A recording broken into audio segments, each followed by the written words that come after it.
तो छोटे वाला बच्चा। जय बागेश्वर धाम की। आओ भाई साहब, जय बागेश्वर धाम। कहा नाम तो हार्दिक। कहाँ को आए थे? यही का। यहीं का? कहाँ का? दतिया। बोल भैया। गुरुजी एक प्रश्न पूछ रहा था आपसे। हाँ पूछ ले। जैसे कि मेरे पिताजी ने, दादाजी ने मुझे सबने राम कथा सुनाई, मेरे मन में एक प्रश्न जागा कि रावण जो था ना, वो सीता माँ को किस रास्ते से देखता था? वाह, एक बार ताली बजाओ। ये अद्भुत बात इस बालक ने पूछी है। आपका पूरा नाम क्या है? हार्दिक आगे? हार्दिक नायक। नायक।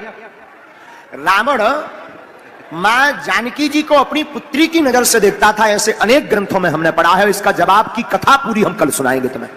धन्यवाद गुरुजी। मगर एक खेद है कि कल मैं रहूंगा नहीं यहाँ पे। तो आज सुनाने? थोड़ा सा अगर हो सके तो। जो आज्ञा आपकी श्रीमान। धन्यवाद गुरुजी, धन्यवाद।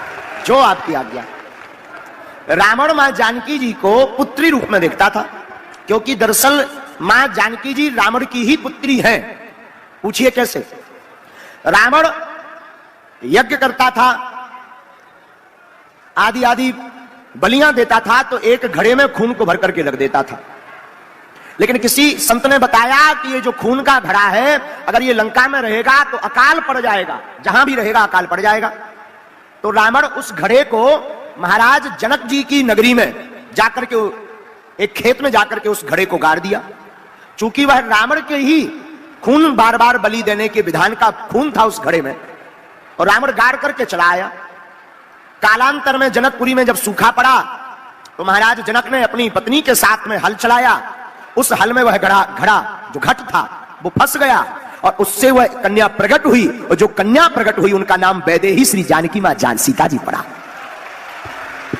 इसलिए रावण की पुत्री मां जानकी है। अब जब रावण की पुत्री है तो रावण ने फिर हरण क्यों किया? आप ये पूछोगे कि महाराज जी हरण क्यों किया? बेटा हरण इसलिए किया कि रावण अपनी, हमने एक जगह पढ़ा है कि रावण जानकी जी से इतना प्रेम करता था कि रात में सोते समय सीता सीता चिल्लाता था अपनी पुत्री से, सीता सीता चिल्लाता। तो मंदोदरी रोज पूछती थी कि ये सीता कौन है? रावण बोले हम बता नहीं सकते, अभी चुप रहो तुम।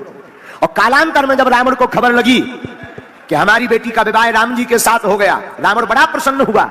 और जब उसे दोबारा पता लगा कि हमारी बेटी को, बेटी के पति को वनवास मिल गया, तो रावण को बड़ा क्रुद्ध हुआ कि हमारी बेटी सुकुमारी, हम लंका के राजा हैं और पिता इतना बड़ा है और बेटी बन बन भटके। तो रावण अपनी बेटी के उस दुख को नहीं देख पाया, छल करके अपनी बेटी को लंका में इसलिए लाया ताकि यहां सुखमनी से रहे और 14 वर्ष का वनवास हो जाए। धन्यवाद गुरुजी। गुरुजी मेरी एक इच्छा है। Yes my dear. आपके साथ एक फोटो लेना था। सेल्फी को पगला है जो, बाद में फिर ले लेना माय डियर। ओके चलिए आगे।